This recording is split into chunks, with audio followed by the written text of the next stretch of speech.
Welcome back to the Forensics Unplugged channel, the home of the potato cam. Sorry. Now, I'm just looking at my lovely tool shelf there. It's nice, isn't it? It's very nice. This video, guys, I thought I'd do something different. I'm going to do the question for our monthly Patreon product giveaway. So in this box, I have, it's not Geon, that's just a box. I keep all my boxes up there. So it's full and it's heavy. With detailing products, cool detailing products, and it's going to make a really good prize. I'm not going to tell you what's in there. To enter this prize, you have to be a tier 3 patron. If you want to sign up to Patreon, all the information will be in the description, or search Patreon for forensics detailing. Now, the competition, the rules.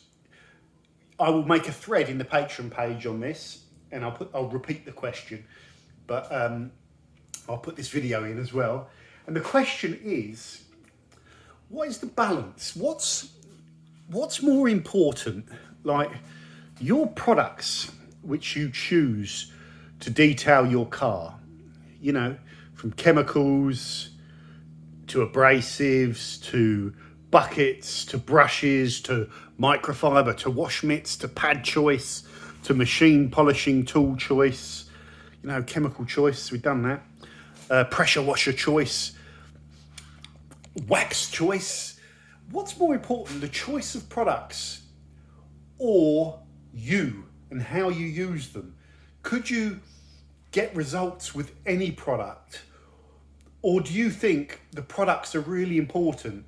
You know, I can do the best detail, the best polish on a car, but if I'm using like an old cheap compound on a poor pad choice with a wax, it's never going to be as good as using, you know, the top of the range equipment and a really strong, durable product I know is going to last and my customers are going to like. How much of that plays a role? I want you to keep your answer, you know, down. No 10-page essays, or what's it called when you do your thing at university? Dictation, is it? No. Dissertation. No dissertations. Keep it to like a couple of paragraphs or something like that, and tell me what you think about all of that. And I'm so tempted to tell you what I think about all of that, but I'm going to hold fire because I want to read your answers. So that's the monthly quiz. It will, when you see this video, it will be live. I always run them for about 10 days, and then on this one I'm going to pick the answer that I think is the best and announce it on the Patreon page. And then I'll get your address, confirm your address as always, and send you a box of very, very cool stuff. One of the best things I've ever done is this monthly giveaway stuff. We've had some cracking ones. Like I sometimes they're quizzes, sometimes they're spot the differences. Although I think those spot the differences that I was doing, there's online tools where you can plug both pictures in and it circles them. Because I've made it so deviously hard that I didn't think people would get it. And I think people were running them through those tools, which is okay. I would have done the same. We've done all sorts. We did one saying, what would you like? What future detailing products did you think could be developed? And like that one was a stonker. And there was just so many good ideas. I was like, Jesus, we can actually do some of these things. So they're always good fun. So if you like the channel, guys, you want to get involved, the T3 thing on Patreon, yes, this is a plug, shameless plug for it, is a cool bit of fun. It's $5 a month to be part of that tier 3. If you just want to join the community, it's $1, like 75p. It does all the conversions for you or whatever. So, you know, you can just, you know, that's the cheap option. Then the next one up is $2, which gives you that advanced access to most of the content, not all of it. Some of it I put out very quickly, you know. I don't want to put out previews, but lots of preview content goes out there as well. So that, my friends, is that for this video. What else is going on? Well, I will be doing a video. This car is lovely and tidy and clean, and the tyres are dressed. I use the Geon dressing on this. Michelin's don't seem to take my Autoglim dressing so well, so I'm using the Autoglim auto glim on the Falcons and my Nexon tyres works brilliantly. Works okay on this, but it just doesn't seem to just be as consistent on Michelin's, which is bizarre. Whereas the Geon water-based tyre dressing works really well on the Michelin's. So I use that one on this car. But the auto glim's a stonker. So yeah, it's funny, isn't it? Michelin's don't take the solvent-based dressings quite as well. The car is looking good. We've got the glass thing on the front of it. What else did I want to tell you about? Oh yeah, we finished off that Pro Detailers thing there with the waxes. Old smart ass guessed them all correctly. He's pretty proud of that. But yeah, interesting, really good video, or really good mega test that is. Really, really interesting. The other thing is I want to do some videos on Geon. We're going to do a video with Geon Evo, showing you all of the new Evo products. Because I've used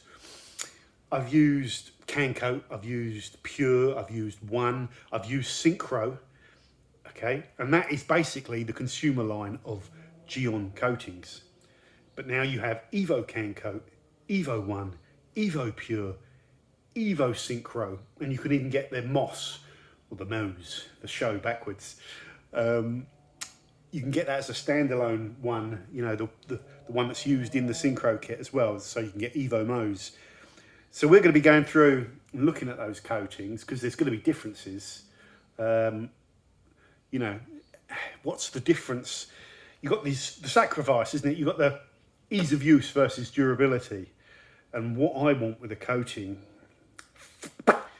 ease of use, I think I want a real smooth buff coating. And how I remember these Geon coatings were Synchro, pretty smooth, pretty easy to use, you know, stick within the rules. Cancoat, pretty easy to use, very easy to use. One, very easy to use. Pure was sticky and you needed a special technique to get it down. So I wonder if they've changed that at all. Real high solids coating, really hydrophobic, but it's just a sticky coating where it was. So I'm really interested on that one. See if they've improved it. But the thing is, you've got choice. So, you know, the more you're worried about application, the more you slide back to the ones that perhaps offer slightly less durability. Or you might be like me and want less durability on your coating. You know what I mean? So if I applied a ceramic coating, I'd be happy with something that could do a year, or something that says it can do 2 years, because then after a year it's going to be pretty degraded, isn't it? And maybe losing its buzzing. So yeah, we're going to be doing stuff on that. Yeah, I'm just checking out my coating. Yeah, so really interesting, guys. What other things are we going to be doing on the channel? So I've got some of these Evo products in here. I've got to go and buy Pure. I haven't got Pure, so I'm going to go and buy Pure. I'm going to buy some Geon kit as well, you know, like the proper cloth, so I can do it all, you know, with Geon stuff rather than my dirty old microfiber. What's the other thing we're going to be doing? We're also going to be, come on brain, you can do it, fire up. We're also going to be cleaning off my car. Well, I want to do another video on this whole rinse subject. So I'm just going to hold fire on that, because that whole rinsing before snow foam is a really interesting video for me. I'm going to shoot another video on that right now, actually, just an informal one. But I'm going to do one on the wheels as well, because you were asking, should you, what about wheels, John? I'll cover that in a video I'm going to shoot now, and I'll cover that on the main channel properly. And it's all just my opinion, really, but I want to test it out to reinforce my own opinion, because sometimes when you test things, you learn things. So anyway, that's it for this video, guys. So there's the monthly Patreon competition, and I'll leave you with a lovely, let's pan this out, lovely parting shot of my precious. Look at this. Will you look at it? I love this car. I get, when the black one's in the garage and I'm driving around in this one, I sometimes get bored and I want to get the black one out and hammer it around in the black one. So the black one I've been using for a couple of weeks now, but the problem with the black one is it rattles, it creaks, it judders. things I just know I'm driving around in a car that needs lots of work on it. Whereas I get in this, everything works. I put my foot down and it's like being kicked up the backside by like a mule on steroids. Yeah, I just love this car. Really, really lucky to have it. And every time I get the urge to get another car or something else, I just think, you know, I don't think I'm going to get anything as good as this, you know, without changing marks and going down the Porsche route. I don't think there's much better than this out there, really. And the BMWs is always a bit more understated than the Porsche, isn't it? So you can go out in a BMW and you don't feel like everyone's looking at you, giving you the evils because you're driving around in the Porsche. But this is as good as it gets for me without changing to a Porsche. Who knows? One day I'd love to have a Porsche, maybe. Maybe just like an old project, battered old... If I can find a battered old 911 997 or a battered, beaten up, smashed up, you know, salvage project or something on a Cayman, that would be nice, just for fun. But this car is phenomenal, right old handful. But I've spoken about it loads on the channel. So that's it for this video, guys. Take care. Don't forget to subscribe to the Unplugged channel and the main Forensics Detailing channel if you're new to this one. It's very important. I'm going to try and keep the content rolling. It's just going to be informal content. It's going to be thoughts and stuff like that. No editing, single shots, in the can, mainly on my phone. And, you know, you've worked that out. The production quality is not the best here, but we get by. Take care.